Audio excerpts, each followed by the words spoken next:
Sir एक छोटा सा पॉइंट मैं शायद यहाँ पे आपके ही उससे करना चाहूंगा कि टाइमिंग ऑफ सर्जरी का भी मुझे लगता है बहुत बड़ा रोल है। लोग जी शायद फिजिशियन समझाते भी हैं पेशेंट को कि आप जल्दी से इसकी सर्जरी करा लीजिए, तो वो सर्जरी वर्ड सुन के ही डर जाते हैं, नहीं नहीं हम नहीं कराएंगे, आप दवाई से करते रहिए।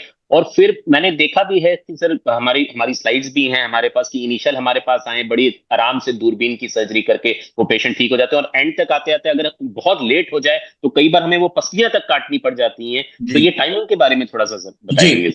एक्सीलेंट क्वेश्चन डॉक्टर हर्ष। जैसा कि मैंने कहा, अगर स्टेज 1 में कोई आया है तो बिल्कुल। शायद अगर आप समय से चेस्ट ट्यूब डाल दें और कल्चर करके एंटीबायोटिक्स दे दें तो शायद उतने ठीक मात्र हो से जाए। चीज सफल हो चुकी है। बिल्कुल। स्टेज 2 अगर आया है जहां थोड़ा सा लंग के ऊपर जम गया है तो दूरबीन की सर्जरी बेस्ट ऑप्शन है। आप बिल्कुल। दूरबीन से अंदर जाइए, सारा पस सक करिए, जो लंग के ऊपर जो फ्लॉक्यूल्स जमा हैं उनको धीरे धीरे स्क्रैप करिए और जी। उतने मात्र से लंग फैल जाता है। अंदर अच्छी तरह से वॉश करके चेस्ट ट्यूब्स डाल करके आप आ जाइए।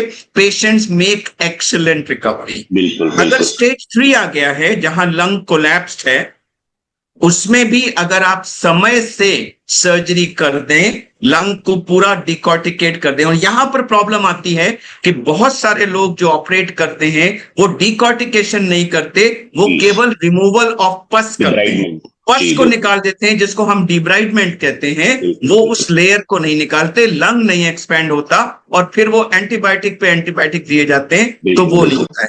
मान लीजिए इस स्टेज पे वो नहीं ट्रीट हुए और 2 4 6 महीने, साल, 2 साल, 5 साल, 10 साल गुजर गए और वो लंग बिल्कुल ट्रैप स्टेज में है, हमें हो गया या जी उस बिल्कुल। लंग में इंफेक्शन बढ़ता चला जा रहा है, जी बिल्कुल। तो बिल्कुल। उस स्टेज में अगर हम उस लंग को, लेयर को निकाल भी दें तो उस लंग में इंट्रा पल्मोनरी फाइब्रोसिस यानी कि लंग के अंदर ही सिकुड़न हो जाती है बिल्कुल। परमानेंट, और वो लंग में एक्सपैंड करने की शक्ति ही जी खत्म जी हो जी। जाती है। हम कितना भी उस लेयर को निकाल दें, आप कितनी भी एयर उसमें पुश करें, वो लंग बिल्कुल। फैल नहीं पाता। जी और जी। ऐसे केसेस में अगर लंग नहीं फैलता है तो हमें एक जो पसलियां निकाल करके जी बिल्कुल। एक होल सा बनाना होता है, जिसको विंडो ऑपरेशन जी कहते जी। हैं, जो मेरे हिसाब से बहुत ही ग्रोटीस्क, बहुत ही गंदे किस्म का प्रोसीजर है। जी हम दिल से कभी किसी पेशेंट को ये ऑफर नहीं करना चाहते, लेकिन वो बिल्कुल। हमें करना पड़ता है। बिल्कुल। तो बिल्कुल। मेरी जो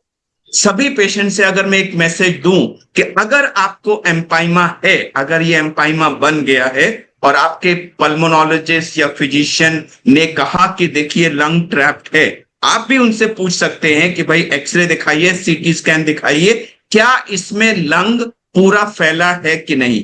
अगर बिल्कुल। लंग पूरा नहीं फैला है, लंग पार्टली या कंप्लीटली कोलैप्स्ड है, तो चेस्ट ट्यूब या एंटीबायोटिक्स आपका कुछ नहीं करेंगी, आपको डीकॉर्टिकेशन से ही रिलीफ होगा। नॉर्मेलसी रेस्टोर होगी। और ये डीकॉर्टिकेशन जितनी जल्दी किया जाए और जितना कंप्लीटली किया जाए, उतना उतना बेहतर। आपके 100% नॉर्मल होने के चांस बढ़ते चले जाते हैं। और जी। जितना ही आप इसको डिले करेंगे इंडेफिनिटली, उतना ही लंग के एक्सपैंड हो पाने के चांस कम होते जाएंगे। और अगर आप इनकम्प्लीट सर्जरी कराएंगे तो भी आपके नॉर्मल होने के चांस नहीं होंगे। और अगर आपने किसी कारणवश सर्जरी कराई ही नहीं कि नहीं मैं तो खाली एंटीबायोटिक खा लूंगा, तो ये जो कोलैप्स लंग होता है ये परमानेंटली खत्म हो जाता है, हमेशा। खराब हो जाता है।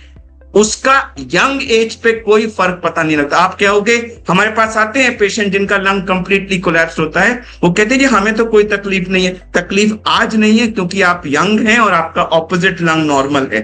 10 साल के बाद जब आपकी एज बढ़ेगी तब आपको उसकी कमी महसूस होगी, लेकिन तब तक बहुत देर हो चुकी जी होगी। वो खराब हुआ लंग कभी वापस नहीं आता। तो इसलिए हमारा मैसेज है कि अगर एम्पाइमा है तो आप समय से उसका इलाज कराइए। अगर सर्जरी एडवाइज्ड है तो सर्जरी ये बहुत सेफ सर्जरी है। मोस्ट ऑफ द टाइम्स हमारे मेजॉरिटी ऑफ यंग पेशेंट्स वो ठीक होके चले जाते हैं। इसमें रिस्क बहुत कम है, इसमें एडवांटेजेस, गेन्स बहुत ज्यादा हैं। और सबसे इंपॉर्टेंट बात कि अगर सही समय पे सही सर्जरी हो जाए तो आपके 100% नॉर्मल लाइफ में रिटर्न होने के 100% चांसेस हैं। आप बिल्कुल ठीक हो सकते हैं।